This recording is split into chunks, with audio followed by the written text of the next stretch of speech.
The second part of the knowing principle is harmony in tension.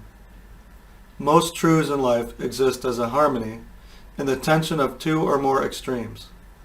Often the extremes are more contradictory than synergistic. When we view these life truths from only one extreme end of the tension, things can get ugly really fast. There are three types of harmonies. The first type forms between the good-bad and right-wrong tensions. Some simple examples are movies, songs, books, and seminars. There are no movies that are completely bad, nor are there movies that are 100% perfectly awesome. Every movie, song, book, and seminar has good aspects and bad aspects, and those aspects will be interpreted differently by different people. Complex examples of this harmony and tension include policies, politics, and people. In reality, there are no completely good or completely bad people, policies, or political views. Believing there is such a thing as a completely bad person or completely good person can lead to some pretty frightening conclusions being drawn. Everyone is a mixed bag with good qualities and habits and bad qualities and habits. Same with policies and political views. Casting your own judgment on someone and simplifying an entire human life to be either good or bad can be prideful, incorrect, and can lead to some pretty disastrous results. Since something or someone always contains a mix of good and bad, right and wrong, you need to also create harmony with what you choose to focus on.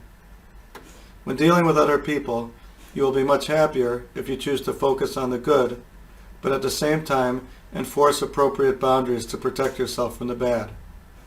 When dealing with yourself, it is best to be working on areas that need development in your life, but at the same time, loving yourself well and believing you have the capacity to make changes in your life. The second type of harmony has to do with ownership and fault. My wife Vicki and I have been married for 30 years. During that time, we have had an enormous number of disagreements. I cannot remember a single disagreement that was 100% her fault or 0% her fault. We tend to believe we are not at fault at all in conflict and disagreement, and as such, our focus is almost entirely on what the other person needs to do differently. The idea of creating ownership harmony in disagreement and conflict is useful in marriage and in every other kind of relationship you can be a part of. The last type of harmony has to do with creating balance. Think work-personal life, self-care, care of others, spending, saving, marriage, kids, friends, chores, fitness, recreation, etc. When we are out of balance in any of these areas, not only do we suffer, but everyone we come in contact with suffers as well.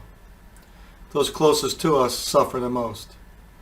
Investing in creating ongoing harmony or balance in these kinds of tensions is one of the best ways to reduce unnecessary suffering in your life and the lives of those around you. In the next video, I will talk about the third and final principle of transformation, or unleashing the masterpiece: radical teams.